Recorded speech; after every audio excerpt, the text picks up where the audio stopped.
like in a year, that'll be funny, won't it? Maybe 2 years.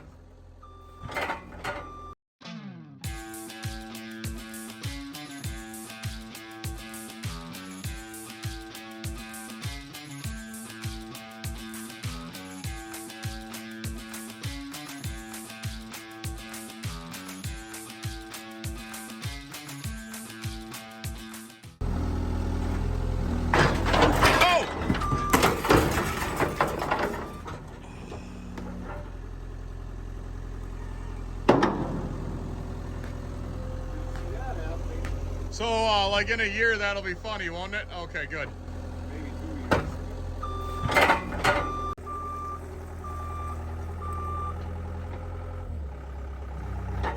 Son of a bitch. All right, let me move some of the stuff here.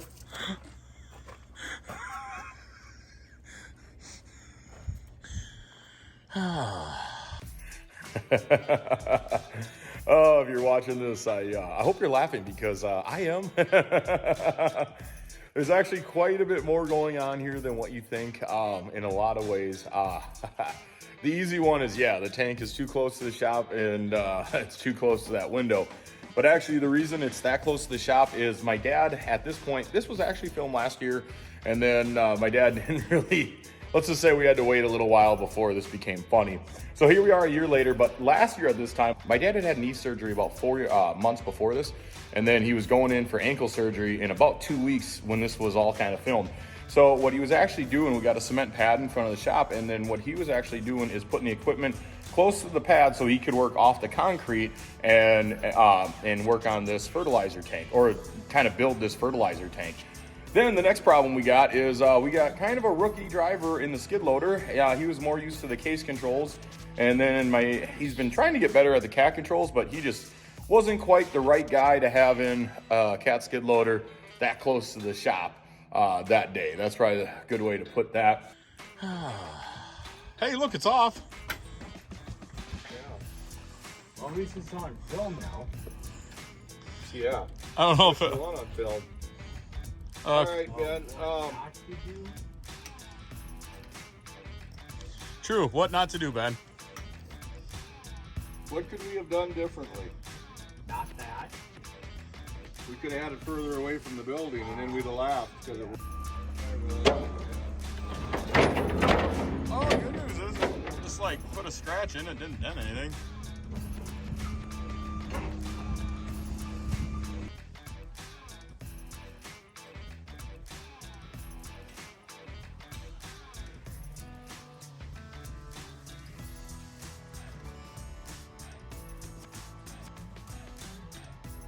Then the third problem we had that no one quite realized, there was about 100 gallons of water in that tank. So what actually happens, so what actually happened as soon as we lifted it off, all of a sudden the tank kind of rocked back and forth with the fluid, and boom, she goes into the window.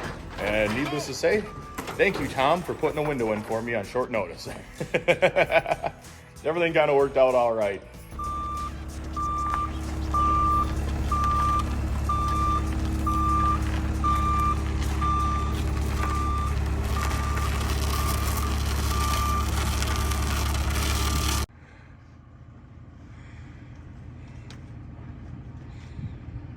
Nice having spring here, isn't it? Yeah. Last year, our whole goal and the reason we were working on this was actually we just wanted another fertilizer tank. We already had one set up. We wanted a second one, but this actually worked out pretty good. This was an old oil tank for an old shop, and they used it for heat and oil. And we noticed it had a really good frame, so we decided, hey, let's cut that tank off. We'll use the frame as a fertilizer tank, and we'll get a new poly tank. Well, my dad found a pretty reasonably priced poly tank on an online auction. So we decided to go that way, put that on. And for the most part, it all worked out really, really well.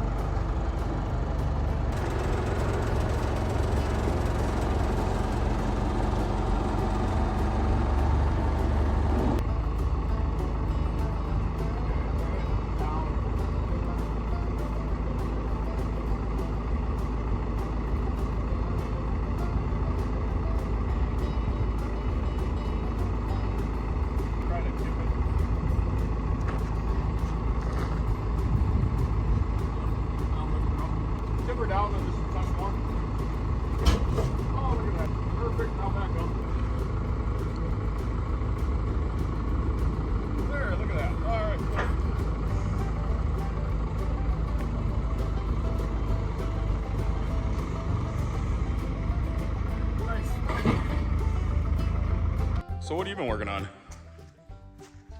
Well, a good nap. You are retired. Heck yeah. We haven't really determined just exactly what this trailer was originally designed for, but we do feel that it was something of this nature. It was converted to a used oil tank for a construction company that we know well, and they no longer used it, so we're moving it back over to the ag side of it again. And we feel that it's probably built in the late 60s, early 70s by the nature of the welds and the way the axles are designed and the way it's equipped.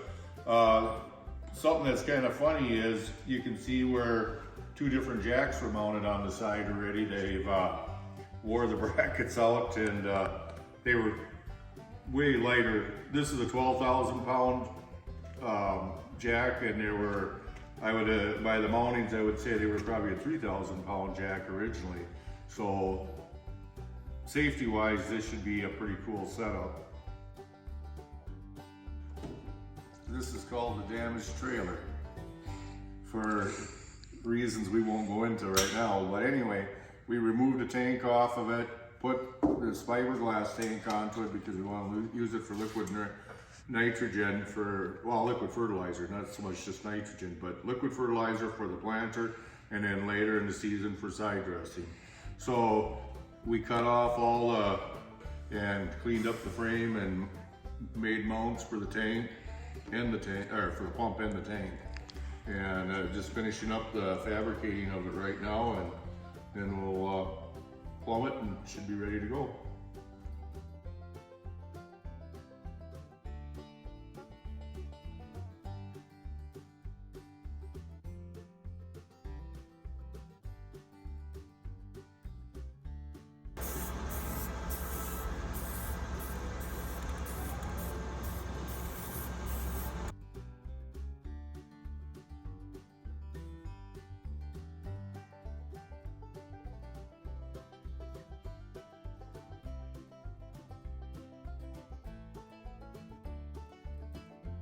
We got taillights to wire in too. We're adding taillights so that for the safety on the road, because our roads are fairly busy around here. Yeah, because we live so close to the metro. Yes, that's what we're working on. We mounted a new jack on it. Jack is rated way higher than we really need, but it makes when we unhook in a field or we unhook it with a full load on because we need the pickup it's hooked into, makes it much safer. Don't have to worry about it if somebody backed into it a little bit. It's not going to fold the jack over. So, well, that's what we're doing. It's still not funny that the tank hit the window. Oh. The only thing I will say, Well, and that we didn't see that coming. but the thing too is like, as bad as it looks, what were we also doing? We were trying to make a rookie skid loader operator better, right? I mean, it's just some of the stuff that happens. Yeah. You can see in the video where, because I'm going to show you this, the tank and the frame took a weird bounce. I don't know if when it let go or if there's... He wasn't under it as far as Yeah. it would have been nice, but it's just the way it happened. But luckily, you're... If it would have been out in the middle of the yard, it would have been funnier. Yeah. Well... The only thing I'll say though is in all the 15 to 18 years that we've had the shop, we got like what, 4 dents in it. I mean, some of the stuff's, I mean, The worst was from when the tire exploded. I know, but that's also the most bragging rights. No. I mean, that one was scary. We had a tire sitting outside the shop, and luckily we were in the shop, but it exploded right next to the shop. It was leaned up against the wall, but yeah, that one did some pretty good damage. But I don't know. I mean, some of it's just, that's his life. I mean, what do you do? But I think this is going to turn out really, really nice. I mean, you've done a great job. We're trying to lay it out to make it as user-friendly as possible and as safe as possible so that we don't have to worry about ever having a spill or any other type of a problem. And here's the best thing about the tank hitting the window. Tom fixed it, and me and you didn't have to. That's what's so cool. But the other thing really nice things about this is there's tanks are hard to get in the early spring from our supplier. So we'll have our own so we can have it full before we start planting. And we're trying to make this so that if you're filling up in the dark, life's easy. It's just simple hookups. It's user friendly is the plan. So Yeah. Well, I think just as time goes on, things change. You know, I think that's probably the biggest thing. time gets to be more valuable. I still really like this old bias ply tire, just this old. Yeah, if you really want to, you could put a clip on and put it out in the middle of the yard. Just add air to it and see what happens. But I would suggest that we have 100 foot of hose on it. Or what I thought, because you know he'd do it, have Adam dismount it, throw it on the Dodge, and let him go destroy it.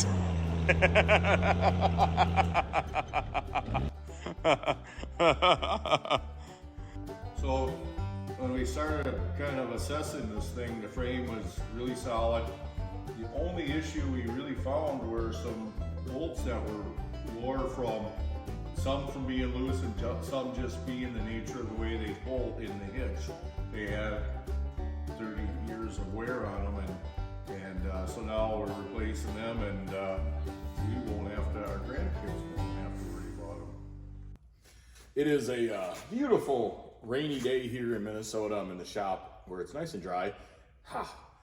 Growing up, we didn't always have a shop. So every time it rains, snows, temp drops below like 40 degrees, I'm very grateful for this building. That's for sure.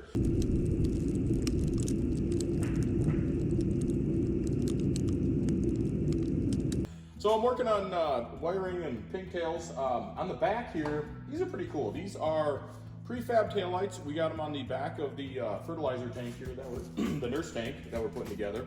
And these are like 42, 46 bucks for a pair of these on Amazon. And these really make life fast. And they're all sealed up. That's what kind of makes them really nice. So wiring in the pigtails for the taillights back there. Just kind of making some forward progress on this thing. We had all the tires and rims showed up yesterday. We just got to get some different valve stems. We ordered new tires and rims because we knew this was going to be carrying a lot of weight. And for some reason, it has an odd valve stem size or diameter. It takes kind of an uncommon valve stem. So we're gonna run to town later today, see if we can't track those down. But making forward progress here, and just kind of happy everything's clicking along. One of the things, we basically live 30, 35 miles from downtown Minneapolis, St. Paul. And one thing, we ended up adding tail lights, strobe lights, additional marker lights on just about every piece of equipment just because we deal with a lot of traffic. And so a lot of times, that's why we're taking the extra precaution and just putting the warning lights on. That way there's something on the back end. You're also gonna see later on, we're gonna put conspicuous tape. That's the red and white reflective tape you see on semis on the trailer, just to make sure she glows pretty good. But I'm plugging away with that today, watching the rain come down. Oh, life finally kind of slowed down here a little bit, and that is very, very nice, that's for sure. I'm gonna keep working and keep plugging away. I gotta make one more of these and finish wiring the whole trailer, but it's only 5 lights. It's only 6 lights and a few wiring connectors, so it shouldn't take too long, but I'm gonna plug away with that and keep moving. So.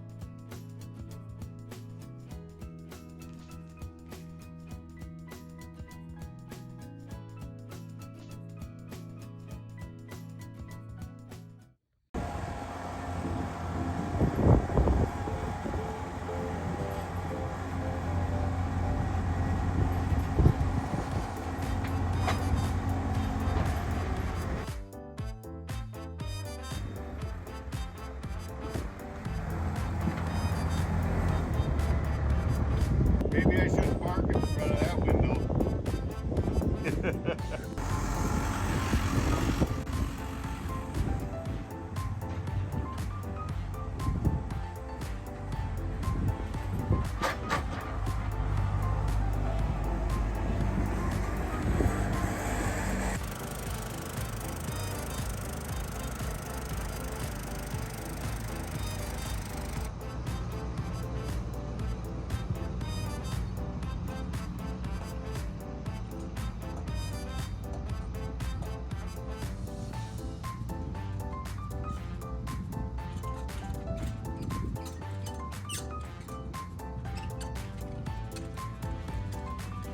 She's just happy she's being used again. For farm stuff. Because it's a farm truck.